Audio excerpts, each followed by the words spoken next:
ওই বললে বললে ওই আমার বন্ধু।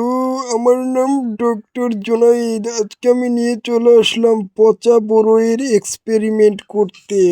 প্রথমেই আমরা মশলা তৈরি করার জন্য চলে আসলাম বাঁশবাগানে এসেই বাঁশবাগানের ঝাড়গুলো তুলে নিয়ে হাতে একত্রে করে আপনাদের সামনে উপস্থিত হলাম। এরপর আপনাদেরকে দেখাবো কিভাবে গাছ থেকে বোর চুরি করতে হয়। এরপর আমরা চলে আসলাম অস্ট্রেলিয়ান রিং ফরেস্টের পচা নর্দমার উপরে, যেখান থেকে বোর পারলে সব বোর গিয়ে পচা নর্দমায় গিয়ে পড়ে। এরপরে হাতে একটা কালো কালার মিসাইল নিয়ে গাছের উপর হামলা শুরু করে দিলাম। তারপরে পচা বড়ইগুলো গাছের নিচে জমা হলো পচা নর্দমাতে। পচা নর্দমা থেকে বোরগুলো একটা একটা করে তুলে নিয়ে ঢুকালাম আমার পকেট নামক এক ব্যাগে। আমার এই থলিতে 10 থেকে 12 কেজি বড়ই ধরানো সম্ভব।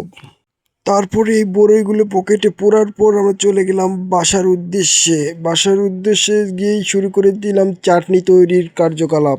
বোরগুলো গায়ে পচা নর্দমার কাদা ভরে থাকায় বোরগুলো ভালো করে ধুয়ে নিলাম। ধুয়ে নেওয়ার পর আমরা বোরগুলোকে রাখলাম একটা চাতালের উপর, যে চাতাল ইটে দিয়ে তৈরি। বোরগুলো দেখে আমাদের মুখে চলে আসছে সাগর পরিমাণ জল। এইদিকে আমরা বোরগুলো ধুতে ধুতে আমাদের চাটনি তৈরিও প্রায় শেষের দিকে। তাই এবার টেস্ট করলাম বড়ই দিয়ে। দেখেন কি সুন্দর হয়েছে চাটনিটা, মনে হচ্ছে একটা পচা নর্দমার চাটনি।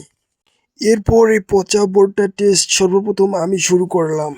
এরপর বোরটায় চাটনি ভরে নিয়ে আমার মুখে পুরতেই মনে হলো স্বর্গ থেকে এক টুকরো অমৃত আসে আমার মুখে পড়লো।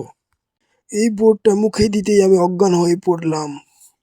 এই পর্যন্তই। আপনাদের যদি ভিডিওটি ভালো লেগে থাকে চ্যানেলটি সাবস্ক্রাইব করবেন।